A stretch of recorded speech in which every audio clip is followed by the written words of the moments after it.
നിന്നോടാ ചോദിച്ചേ, നീ എന്താ ഇവിടെയെന്ന്. ഞാനിവിടെ എന്തോ ശബ്ദം കേട്ടപ്പോ. സിദ്ധാർത്ഥ് ഗൗരിയുടെ ഷോൾഡറിന് താഴെ കൈകൾ മുറുക്കിക്കൊണ്ട് ദേഷ്യത്തിൽ അവളോട് ചോദിച്ചു. സിദ്ധാർത്ഥിന്റെ പിടുത്തം അവളുടെ കണ്ണിൽ വെള്ളം നിറച്ചു. അത്രയും വേദനയായിരുന്നു അവന്റെ ആ പിടുത്തം. ആ, എനിക്ക് വേദനിക്കുന്നു. നിന്നോട് ഞാൻ പറഞ്ഞതല്ലേ ഇവിടെ അനാവശ്യമായി നീ അധികാരം കാണിക്കരുതെന്ന്. പിന്നെന്തിനാ ഇങ്ങോട്ട് വന്നത്? ആരാ നിനക്ക് ഈ വഴി കാണിച്ചു തന്നത്?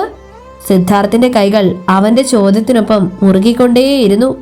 കൈകളുടെ മസിലുകളെല്ലാം ചമ്മന്തിയാവും പോലെ ഞെങ്ങി ഞെങ്ങി തുടങ്ങി. അവള് വേദന കൊണ്ട് തളർന്നു പോയി. പ്ലീസ്, ഞാൻ പൊയ്ക്കോളാം, എനിക്ക് വേദനിക്കുന്നുണ്ട്. അവളുടെ വാക്കുകൾ കേട്ടതും സിദ്ധാർത്ഥ് അവളെ പിടിച്ചെറിയും പോലെ അപ്പുറത്തേക്ക് വലിച്ചു നീക്കി. ആ നീക്കത്തിൽ അവൾ തൊട്ടടുത്തുള്ള ടേബിളിൽ തട്ടിക്കുറച്ച് തെന്നി മാറി വീണു. അവള് വീണത് കണ്ടിട്ടും അവളെ ഒന്ന് സഹായിക്കാൻ പോലും സിദ്ധാർത്ഥ് വന്നില്ല. കൈകളിലെ വേദനയും വീഴ്ചയിൽ അവളുടെ ഇടുപ്പ് കുത്തി വീണ വേദനയും അവളെ എഴുന്നേൽക്കാൻ പറ്റാത്ത വിധം തളർത്തി. സിദ്ധാർത്ഥ് അവൾ ദയനീയമായി വിളിച്ചു. ഷട്ടം, നിന്നോട് ആരാ ഇങ്ങോട്ട് കയറി വരാൻ പറഞ്ഞത്? അതിനുള്ളത് നീ അനുഭവിക്ക. ഇനി മേലിൽ ഇങ്ങനെ ചെയ്യാൻ നീ നിന്റെ മനസ്സിൽ പോലും തോന്നിപ്പോകരുത്. സിദ്ധാർത്ഥ്, എനിക്ക് ശരീരം നല്ലതുപോലെ വേദനിക്കുന്നുണ്ട്. ദയവ് ചെയ്തെന്ന് എഴുന്നേൽപ്പിക്കൂ പ്ലീസ്. സിദ്ധാർത്ഥ അരിശത്തിൽ അവളെ നോക്കിക്കൊണ്ട് അവിടെ നിന്നും ബേസ്മെന്റിന്റെ സ്റ്റെപ്പുകൾ കയറി മുകളിലേക്ക് പോയി. കരഞ്ഞുകൊണ്ട് ഗൗരി അവനെ അലറി വിളിച്ചു. അവൻ അവിടെ നിന്നും പോയി എന്ന് ഉറപ്പായതും അവൾ സെർവൻസിനെ ഉച്ചത്തിൽ വിളിച്ചു. എന്നാൽ അവിടെ സിദ്ധാർത്ഥും ഗൗരിയും മാത്രമേ ഉണ്ടായിരുന്നുള്ളൂ. ജോലിക്കാർ അവരുടെ ജോലി കഴിഞ്ഞാൽ അവിടെ നിൽക്കാറില്ല. സിദ്ധാർത്ഥ് അവരെ ആരെയും അവന്റെ വീട്ടിൽ താമസിപ്പിക്കാൻ ഇഷ്ടപ്പെട്ടിരുന്നില്ല. എഴുന്നേൽക്കാൻ പറ്റാത്ത വിധം ഗൗരി നടുകുത്തി വീണിരുന്നു. അതിനു പുറമെ കൈകൾ രണ്ടും വേദന സഹിക്കാൻ പറ്റുന്നതിനും അപ്പുറമായിരുന്നു. എന്റെ ഈശ്വര, എന്നെ എന്തിനാ ഇത്ര ബുദ്ധിമുട്ടിക്കുന്നത്? അവൾ ഉച്ചത്തിൽ കരഞ്ഞു. എഴുന്നേൽക്കാൻ പരമാവധി ശ്രമിച്ചുവെങ്കിലും അവൾക്കതിന് കഴിഞ്ഞില്ല. പതിയെ അവൾ ആ ബേസ്മെന്റിൽ കിടന്ന് ഉറങ്ങിപ്പോയി. പിറ്റേന്ന് രാവിലെ ആ ബേസ്മെന്റിൽ കിടന്ന് ഉറങ്ങിയ ഗൗരി പിറ്റേന്ന് രാവിലെ ആയപ്പോഴേക്കും മരവിച്ചു പോയിരുന്നു.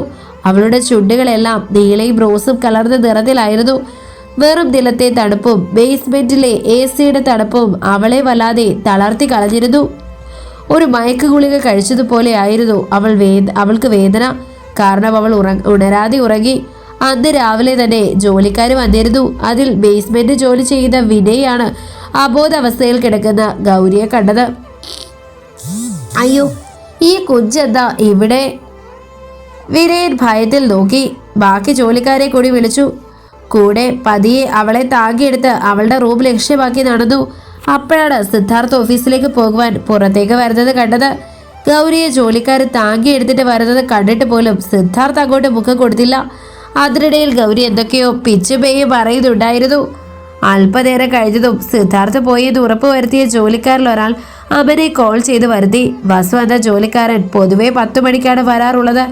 അതുകൊണ്ട് തന്നെ വാസു എത്തിയിട്ടുണ്ടായിരുന്നില്ല. വിവരം അറിഞ്ഞു വന്ന അവൻ വേഗത്തിൽ ഗൗരിയുടെ റൂമിലേക്ക് ഓടിക്കയറി.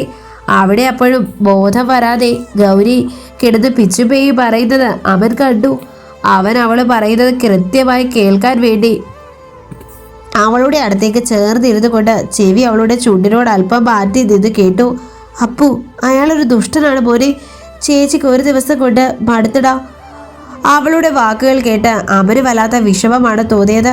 ഒറ്റ രാത്രി കൊണ്ട് ഇവളെ ഇങ്ങനെ തളർത്തണമെങ്കിൽ സിദ്ധാർത്ഥ മാനസികമായും ശാരീരികമായും വല്ലാതെ ഉപദ്രവിച്ചിട്ടുണ്ടാവുമെന്ന് അവന് ഉറപ്പായി. അവൻ കാരണമാണല്ലോ ഇങ്ങനെ അവൾ സഹിക്കേണ്ടി വന്നതെന്ന് ഓർത്തപ്പോൾ അവൻ്റെ ഹൃദയം ഒന്ന് പിടഞ്ഞു. പെട്ടെന്ന് ആ റൂമിലേക്ക് ഡോക്ടർ കടന്നു വന്നു. വരൂ ഡോക്ടർ, അവൻ പറഞ്ഞു. അല്പനേരത്തെ പരിശോധനയ്ക്ക് ശേഷം ഡോക്ടർ അവനോട് പറഞ്ഞു, കൈയിൻ്റെ മസിലുകൾ നല്ലതുപോലെ എന്തോ ഞെരുക്കി അമർന്ന പാടുകളുണ്ട്. എന്തോ അല്ല, ആരോ കൈകൾ നന്നായി ഞെരുക്കിയെന്ന് തന്നെ പറയാം. പിന്നെ കുട്ടി എണ്ണീറ്റാൽ മാത്രമേ നമുക്കറിയാൻ പറ്റൂ. ശരി ഡോക്ടർ, ഇതാരും അറിയരുത്, അവൻ ഡോക്ടർ ഇറങ്ങും മുന്നേ സൂചിപ്പിച്ചു. ഇവിടുത്തെ കാര്യങ്ങൾ പുറത്ത് പറഞ്ഞാൽ എൻ്റെ തല പോകുമെന്ന് എനിക്കറിയില്ലേ? ഡോക്ടർ ചിരിയോടെ പറഞ്ഞുകൊണ്ട് അവിടെ നിന്ന് പോയി. ഡോക്ടർ പറഞ്ഞ അവളുടെ ഷോൾഡറിൽ താഴെയുള്ള മസിൽസ് ചെറിയ നീല നിറമുള്ളതായി അവൻ ശ്രദ്ധിച്ചു. അന്ന് ഓഫീസിൽ പതിവ് പോലെ അവൻ കുശലം പറയാൻ സിദ്ധാർത്ഥിൻ്റെ അടുത്തേക്ക് വരുന്നില്ലായിരുന്നു. ഓഫീസ് സ്റ്റാഫ് ബോസ് എന്നതിലുപരി അവർ ചെറുപ്പം മുതലേ പിരിയാത്ത കൂട്ടുകാർ കൂടിയായിരുന്നു. അവന്റെ ഇന്നത്തെ പെരുമാറ്റം സിദ്ധാർത്ഥിനെ വല്ലാതെയാക്കി. തനിക്ക് മുന്നിൽ നിൽക്കുന്ന സെക്യൂരിറ്റിയോട് സിദ്ധാർത്ഥ അമനെ വിളിക്കാനായി പറഞ്ഞു. അദ്ദേഹം അമനോട് അത് പറഞ്ഞതും ചെയ്യുന്ന വർക്ക് പൂർത്തിയാക്കാതെ അമൻ പതിയെ അവിടെ നിന്നും ചെന്ന് സിദ്ധാർത്ഥിന്റെ ക്യാബിന്റെ ഡോറിൽ മുട്ടി. പതിവില്ലാതെ അവന്റെ ആ പ്രവൃത്തി സിദ്ധാർത്ഥിനെ വല്ലാതെയാക്കി. അകത്തേക്ക് വന്ന അമൻ അവിടെ തന്നെ സിദ്ധാർത്ഥിന് മുന്നിൽ നിന്നു. അമൻ, നിനക്ക് എന്ത് പറ്റി? വല്ലാത്ത ഫാമിലി പ്രശ്നം? സിദ്ധാർത്ഥ് ഒന്നും മനസ്സിലാവാതെ ചോദിച്ചു. എനിക്കൊരു പ്രശ്നവുമില്ല, അമൻ ധീരസത്തോടെ പറഞ്ഞു.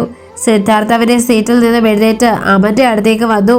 ഡാ, നിനക്കിത് എന്തു പറ്റി? അമൻ, നീ ഓക്കെ അല്ലേ? അമൻ ഒരു ദീർഘശ്വാസം വലിച്ചു വിട്ടു. സിദ്ധാർത്ഥ്, നിനക്ക് ഗൗരി ഇഷ്ടമായില്ലെങ്കിൽ ഞാൻ അവളെ കണ്ടെത്തി തന്നപ്പോഴേ പറയാമായിരുന്നില്ലേ? ഒറ്റ രാത്രി കൊണ്ട് അതിനെ കൊല്ലാതെ കൊന്നത് എന്തിനാ? നിനക്ക് അവളോട് ഇത്രമാത്രം ദേഷ്യമുണ്ടാവാൻ കാരണമെന്താ? എന്തേലും ദേഷ്യമുണ്ടെങ്കിൽ അവളെയല്ല, അവളെ നിനക്ക് കണ്ടെത്തി തന്ന എന്നെയാണ് നീ ഉപദ്രവിക്കേണ്ടത്. അതൊരു പാവമാണ് സിദ്ധാർത്ഥ്. സിദ്ധാർത്ഥ് അവന്റെ മുഖത്തേക്ക് തന്നെ നോക്കി. ഹോ, അപ്പൊ അതാണ് കാര്യം.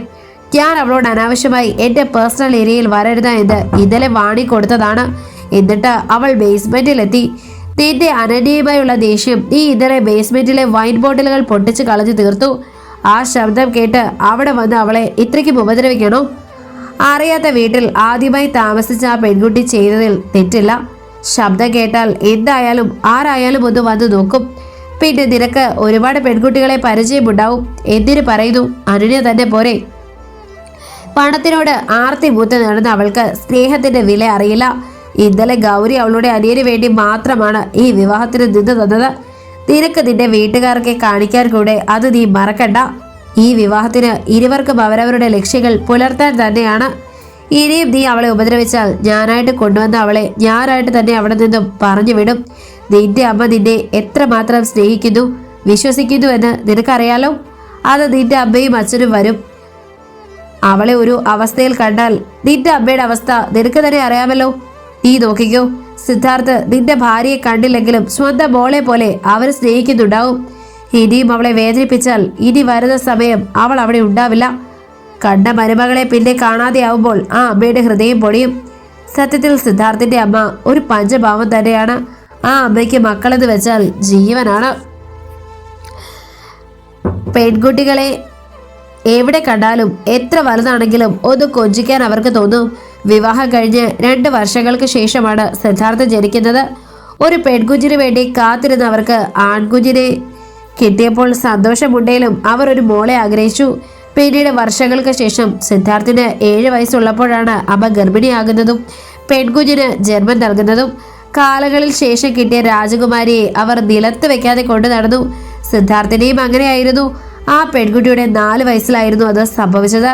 നല്ല കടുത്ത പനിയുടെ രൂപത്തിലായിരുന്നു ആ ദുരന്തം. പിന്നീട് ആ പനി മൂർച്ഛിച്ച് ആ പെൺകുട്ടിയുടെ ശരീരം തളർന്ന് കിടപ്പിലായി.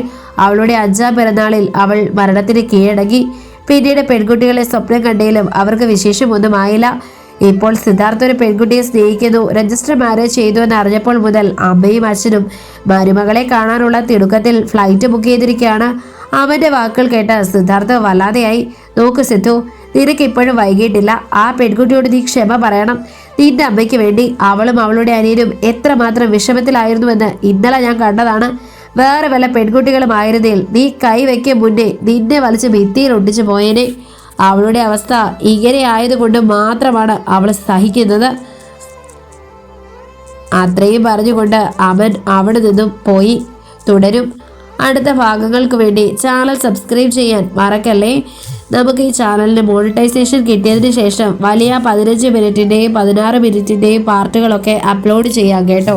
അതിനുവേണ്ടി നിങ്ങൾ ഈ ചാനൽ ഒന്ന് സബ്സ്ക്രൈബ് ചെയ്യാൻ മറക്കരുത്. കാണുന്നവരാണെങ്കിൽ ഉറപ്പായിട്ട് ചാനൽ സബ്സ്ക്രൈബ് ചെയ്യണം. 1000 സബ്സ്ക്രൈബേഴ്സ് ആയാൽ മാത്രമേ നമുക്ക് ചാനൽ മോണിറ്റൈസേഷന് വിടാൻ പറ്റുള്ളൂ കേട്ടോ.